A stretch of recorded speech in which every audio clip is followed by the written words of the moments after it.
they set out to conquer the world. We had the songs, we had the attitude, we had the fire. We were determined to kick people's ass, and we did. And made their own rules along the way. And nobody's gonna sit down and tell me what Metallica's about or how it's supposed to be.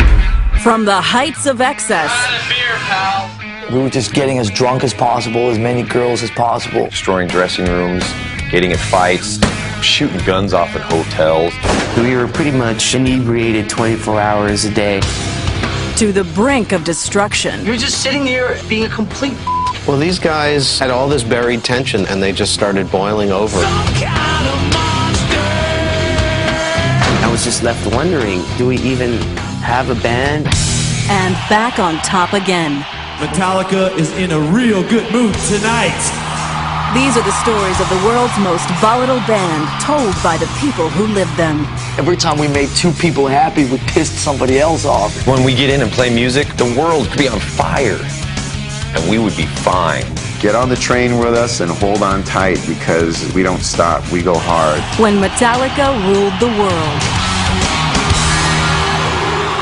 In a world where only speed metal soul and hairspray was a crime, our teens were taken over and turned into headbangers, and so began a time of pure Alcoholica were only the Sandman reigned, and thrash was the name of the game.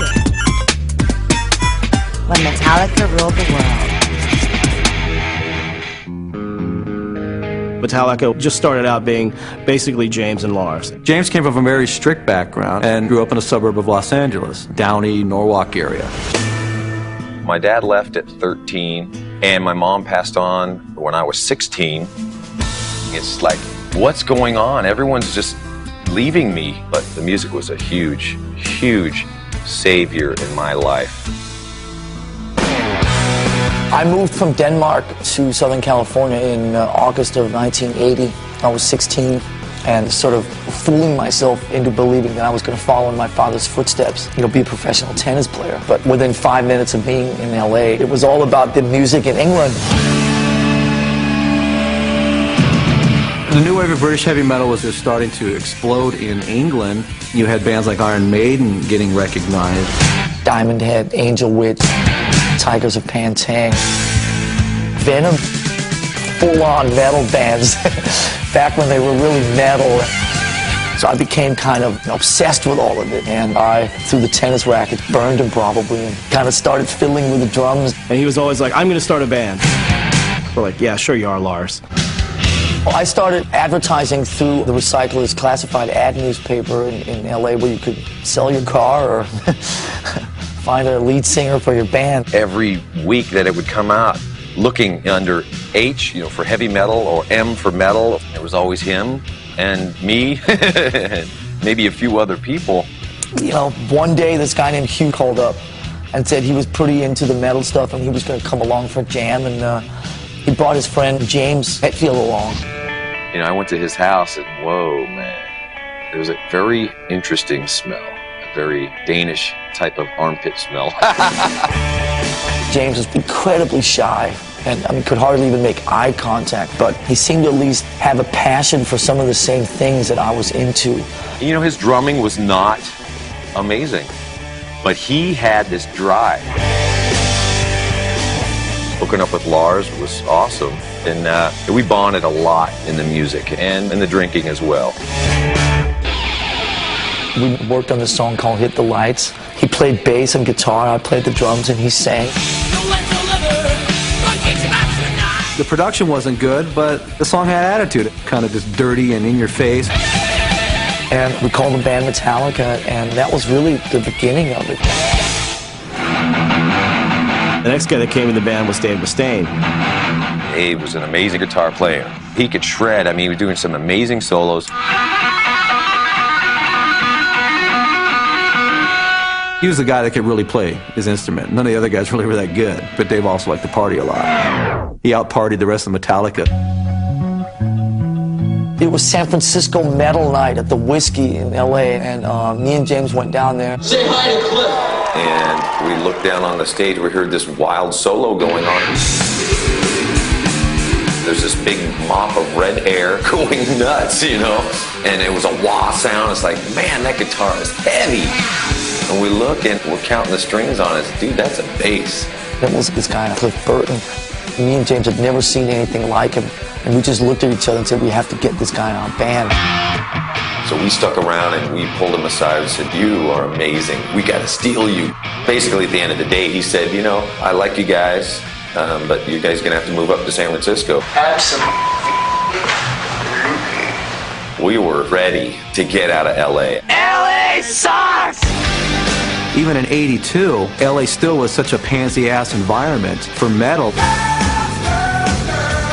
Hair metal, big hair, glitzy outfits.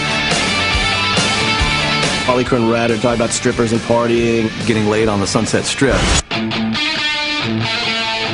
Metallica was completely different.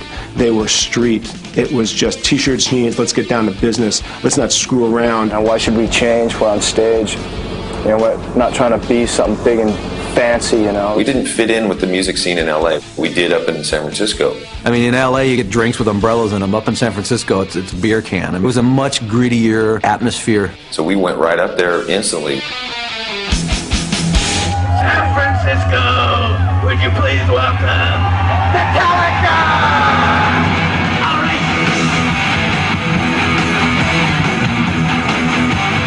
That whole scene in San Francisco at the time was just waiting for a band like that to come up there and play.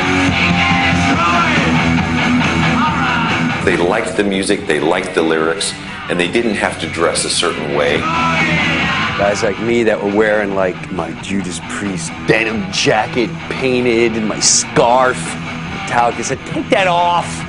It's not metal. Just hang out. We made a demo tape, and I just sat there and sent it to 20 people. And then those 20 people each send it to another 10 people. Somebody came into our store, Rock and Roll Heaven, in East Brunswick, New Jersey, and basically handed off a cassette for us to play. And the second we heard the first notes, we were blown away. Well, Johnny Z started a record company called Megaforce and basically called them up and said, hey, if you guys come to New York, I'll do a record. So they were like, sure, let's do it. He paid for us to drive all the way out with our gear in a U-Haul trailer. He'd never even met us before. First thing we say to him is, hi, we're getting rid of our guitar player. On our way out to the East Coast, we were staying at connections of friends, and Dave, he was trashing their houses and just really disrespecting stuff. You know, we drank a lot. God, did we drink a lot. But Dave had a side to him when he was drunk that was not positive. I think especially Cliff thought that Dave Mustaine was just like out of his mind. It was going to bring us all down, and we had to put an end to it. If you ever wake up and the other 3 band members are sitting, you know, within 2 feet of you, staring at you as you're rubbing sleep out of your eye, it's probably not a good sign. And that was what Dave awoke to that morning. We had the bus ticket in hand. Dude, we've got to let you go. Gave him 15 minutes to get his things together and then put him on a bus and then back to California. Probably not the nicest way to do it, but that's all we knew. So me and James got roaringly drunk about 10 or 11 in the morning and went sightseeing. Start spreading the news. We went to the top of the Empire State Building and just started drinking. And whatever that did for us, it helped. That same night, Kirk Hammett came out from San Francisco, who was the lead guitar player of this band, Exodus. When I arrived, it was about, I'd say 7 o'clock in the evening. These guys were just getting up. And I thought, wow, I like these guys. He set up his gear. We played Seek and Destroy, and about halfway through Seek and Destroy, I remember me and James looked at each other and kind of just nodded, and we knew that it was the right thing. They never really told me that I got the job or I was in the band, you know. I just kind of went along with the ride, and all of a sudden I had about, I don't know, 10, 12 gigs under my belt. Kirk, when he first came in, he looked like a guy he was really shell-shocked. Within the first 2 or 3 weeks I was in the band, I found myself getting in between Lars and James. I can remember us just drinking, and all of a sudden Lars and James getting into it. James pushed Lars, and Lars fell into his drum kit. And Lars got up and started running toward James and tackling him.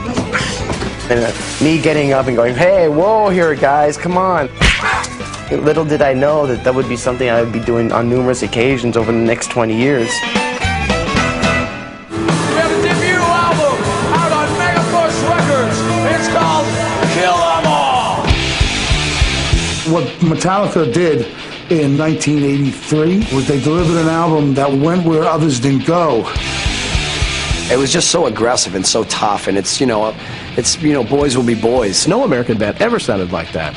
And you had all these underground kids that all of a sudden when that record came out, it was like, this is our band. This is really our band. We had a very, very pure vision back then. Just four guys who just loved to play metal. We didn't think too much, we just did it. We were just living in the moment. We had the songs, we had the attitude, we had the fire. We were out to conquer the world. This is called No Remorse. In 1983, Metallica definitely were heroes of the underground. Kill 'Em All came out, and they went out and toured, and people saw how great they were live. We had about 35 dates with one of our favorite bands called Raven, and we went out and saw the United States for the first time. I really can't remember much of the Kill 'Em All for One tour because we were pretty much inebriated 24 hours a day. It was a bunch of 19-year-old kids who were basically given a carte blanche to just go out and rage and pillage. Destroying dressing rooms, getting in fights, fighting each other. We didn't know anything about touring at all in those days, but we know one thing: don't take a Winnebago out and expect to ever return it. This poor Winnebago just died an ugly death. The trailer didn't have a top when it ended. It was probably the odor of all the alcohol that just killed